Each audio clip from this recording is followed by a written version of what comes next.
결혼식에 종종 축가로 부르는 사랑의 기쁨이란 노래가 있죠. La plaisir d'amour. 사랑의 기쁨은 어느덧 사라지고 사랑의 슬픔만 영원히 남았네. 만약에 신랑 신부가 그 가사를 제대로 알았다면 기겁했을 것입니다. 멜로디만 들으면 굉장히 아름다운 곡이고 결혼식에 적합한 곡 같은데 가사를 보면 전혀 아니에요. 아니, 사랑의 기쁨이 벌써 사라지고 슬픔만 남았다는 말입니까? 그러나 그 가사가 현실과 그렇게 멀지 않은 이유는 가사를 좀 번안해서 사랑의 즐거움은 사라졌을지라도 사랑의 수고는 남는다라고 번안을 하면 말이 되는 얘기입니다. 여러분, 사랑에 대한 시와 노래와 드라마와 영화를 만드는 사람이 성경을 공부해야 됩니다. 그래서 사랑을 더 이상 첫사랑에 빠졌을 때 그 설레임 위주로 묘사를 하면 대부분의 사람들은 그런 영화와 노래를 듣고 나는 사랑이 없는가 봐 라고 생각을 하는데 사랑의 그 설레임은 오래가지 않아요. 애를 낳아보면 애를 처음 낳았을 때 기쁨이 얼마나 큽니까? 그러나 그 애를 키우면서 얼마나 수고를 해야 됩니까? 낳으실 때 괴로움 다 잊으시고 기르실 때 밤낮으로 애쓰는 마음, 진자리 마른 자의 가라뉘심이에요. 그게 노동이에요. 수고죠. 사랑하기 때문에 수고하는 것입니다. 자식을 사랑하는 것에 대해서는 우리가 금방 이해를 한다. 그 이외의 사랑도 마찬가지라는 것입니다. 왜 우리가 자식 사랑은 수고가 따른다는 사실을 이해하지만 그 이외의 사랑은 다를 것이라고 요구를 하는지 알 수가 없어요. 똑같은 사랑이 배우자에 대한 것이든 이웃에 대한 것이든 주님에 대한 것이든 교회에 대한 사랑이든 간에 어떻게 우리가 늘 마음이 설레는 사랑만을 갖고 있을 수 있습니까? 어떻게 목사가 새벽 기도회를 하기 위해 잠자리에서 일어날 때 할렐루야 오늘도 새벽 기도할 수 있음을 감사합니다 하고 뛰어서 일어나는 사람이 몇이나 있겠습니까? 오늘도 또 설교해야 되는구나, 오늘도 기도해야 되는구나, 할렐루야. 수고하는 마음으로 하는 것이죠. 그러나 그런 마음으로 한다고 해서 자신에게 믿음이나 사랑이 없는 게 아니에요. 그건 잘못 생각하는 거예요. 잘못 생각하는 거예요. 사랑에 있고 없고를 우리는 무엇으로 판단할 수 있느냐? 이 수고라는 말이 영어로는 labor, 노동이란 말인데 노동. 그냥 노동은 대가를 바라고 하는 일이. 노동, 대가를 바라고 일하는 것입니다. 반대로 사랑의 노동은 대가를 바라지 않지만 사랑하기 때문에 하는 수고예요. 할렐루야. 그게 차이점이에요. 똑같은 일을 하는데 똑같은 일, 예컨대 밥을 지어서 밥을 대접하는 일을 엄마가 할 수도 있고 아니면 도우미가 하실 수도 있어요. 똑같은 일이에요. 일의 종류는 똑같아요. 그러나 엄마가 하는 것은 대가를 바라지 않고 가족이기 때문에 사랑해서 하는 것이고 도우미는 결국은 대가, 돈을 받고 수고를 하는 것이죠. 그 차이가 있는 것입니다. 마찬가지로 우리가 하나님 나라의 일을 하고 선한 일을 할 때 대가를 받기 위해서 하는 사람도 있어요. 목회자들도 사실 대가를 받아요. 사례를 받아요. 그 먹고 살기 위한 것이죠. 그러나 그 대가 때문에 그 일을 하는 건 아니에요. 그걸 받기 위해서 그걸 하는 건 아니에요. 만약에 대가를 바라는 것이라면 다른 직업을 선택하는 게 낫겠죠. 사업을 한다든가 장사를 한다든가. 일의 종류는 똑같아요. 무슨 섬기는 일이든 무슨 돕는 일이든 돌봐주는 일이든, 그러나 그 일을 하는 동기가 대가를 얻기 위해서 하는 것일 수도 있고 아니면 사랑하기 때문일 수도 있는 것입니다. 바울이 말하기를 너희 믿음의 역사와 사랑의 수고와 우리 주 예수 그리스도의 한 소망의 인내를 우리 하나님 아버지 앞에서 쉬지 않고 기억한다. 누가 쉬지 않고 기억한다는 말입니까? 바울의 특유의 긴 문장, 중간에 숨을 쉬지 않고 읽어야 됩니다. 바울이 기억한다는 얘기, 하나님 앞에서 쉬지 않고 기억한다.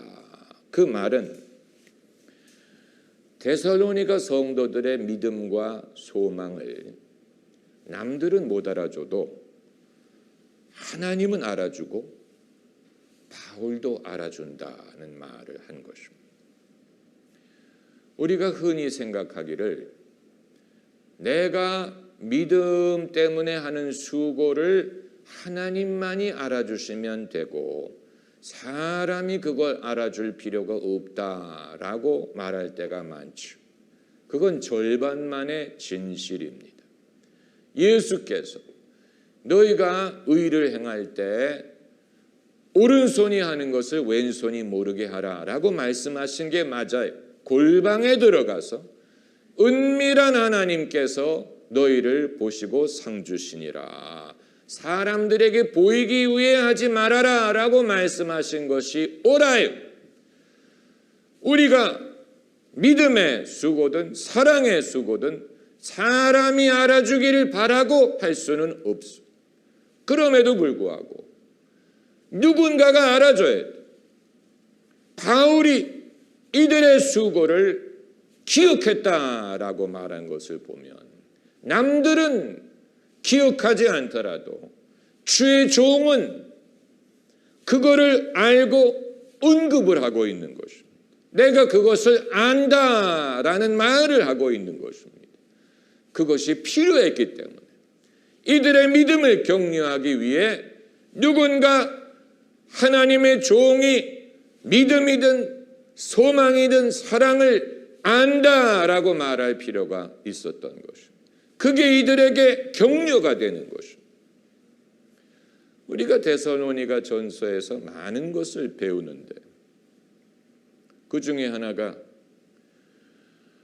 얼굴 보기 원함은 너희 믿음의 부족함을 온전케 하기 위한 것이다. 우리가 성도의 얼굴을 보고 그 사람을 보는 기회를 믿음의 부족함을 채워줄 수 있는 기회로 삼아야 된다라는 진리를 배운 것처럼 오늘 본문에서도 적어도 신앙의 리더가 되는 사람은 남들은 몰라줄지라도 신앙의 리더가 될 사람은 자기 양의 믿음의 역사와 사랑의 수고를 알아줘야 된다는 사실을 발견하는 것입니다.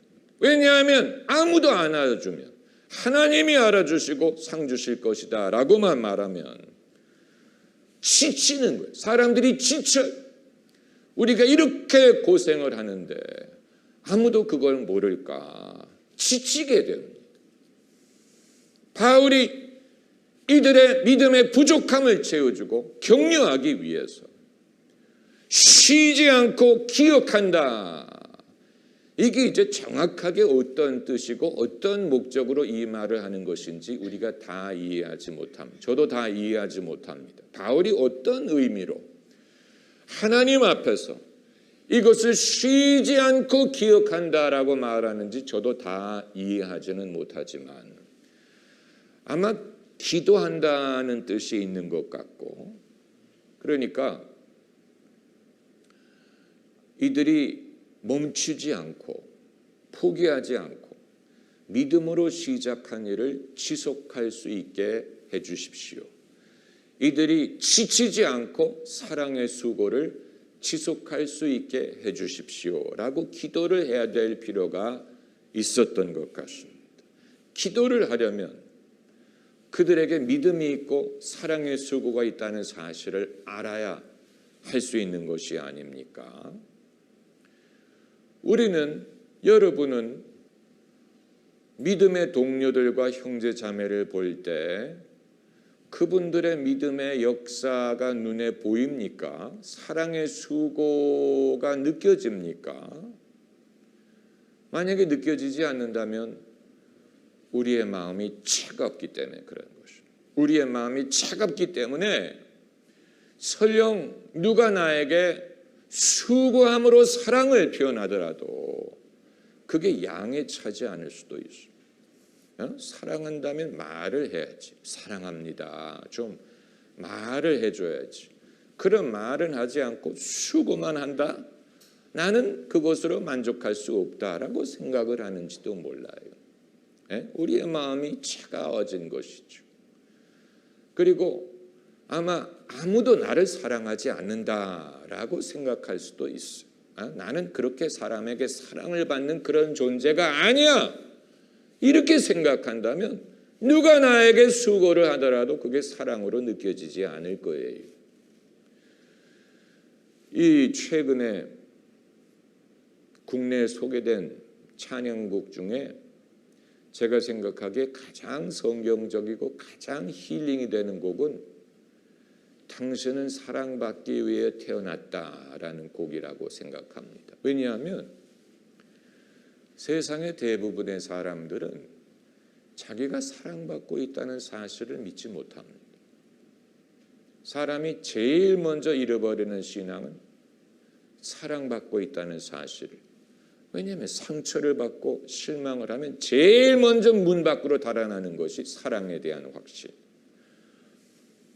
그렇기 때문에 당신은 사랑받기 위해 태어난 사람. 얼마나 축복의 말입니까? 지금도 그 사랑 받고 있지요. 그런 노래를 들어야 정말 그런가 봐, 정말 그럴까라고 생각을 하는 사람들이 많아. 우리의 마음이 얼마만큼 사랑보다는 아픔이라든가 두려움과 실망에 지배당하느냐를 알 수 있는 길은 내가 얼마만큼 사랑받고 있는가를 느끼느냐 하는 것입니다. 대부분의 사람들은 그게 어려워요. 그게 어려워요. 사도 바울이 그러므로 데살로니가 성도들의 사랑의 수고를 보고 언급했다는 말은 너희 자신이 그것을 깨닫는지 안 깨닫는지는 모르지만 너희가 수고하는 모습 속에서 너희가 사랑을 하고 있다는 것을 내가 본다라는 말을 한 것입니다. 또 너희가 스스로 깨닫고 있는지 아닌지는 모르겠지만 너희가 일하고 있는 모습 속에서 너희의 신실한 신앙의 증거를 내가 본다라는 말을 하는 것입니다. 이게 아마 그들에게는 엄청난 힘이 되었을 것입니다. 정말 그렇구나. 우리는 우리의 믿음이 늘 부족하다고 생각하고 낙심하고 이대로 될까 이렇게 생각하고 사랑이 부족하다고 느끼고 소망도 별로 없다고 느꼈는데 바울이 쓴 편지에서 너희의 믿음의 역사를 내가 기억한다. 사랑의 수고를 내가 본다라고 말하는 것을 보니 힘이 난다. 이대로 멈추지 않고 지속해야 되겠구나 라는 용기를 얻는 것입니다. 할렐루야.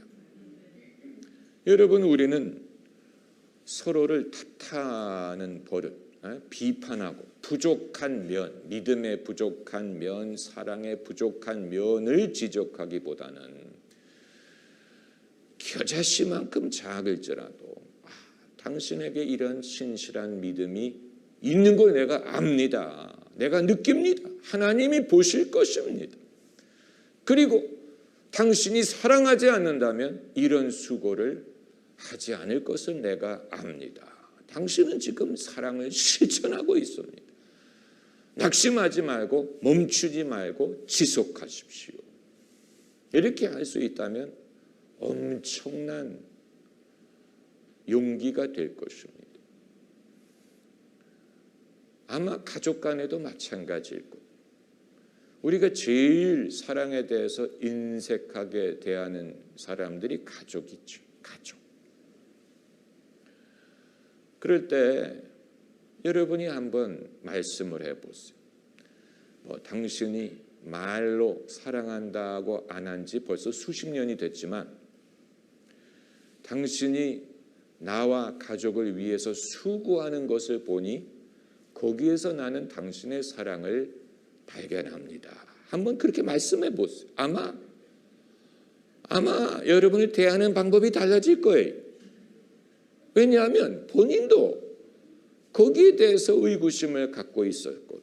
본인도 내가 애초에 가졌던 그 설렘 마음이 없어진 걸 보니까 사랑이 없나? 말라버렸나? 사라졌나? 내가 의무적으로 이 일을 하고 있나? 본인도 잘 몰라요. 어떻게 알아요, 그걸? 어떻게 압니까? 그러나 헌신하고 있고 가정을 위해 헌신하고 배우자를 위해 헌신하고 위해서 기도하고 잘 되기를 바라고 염려하는 여러분 거기에서 사랑의 증거가 있는 것입니다.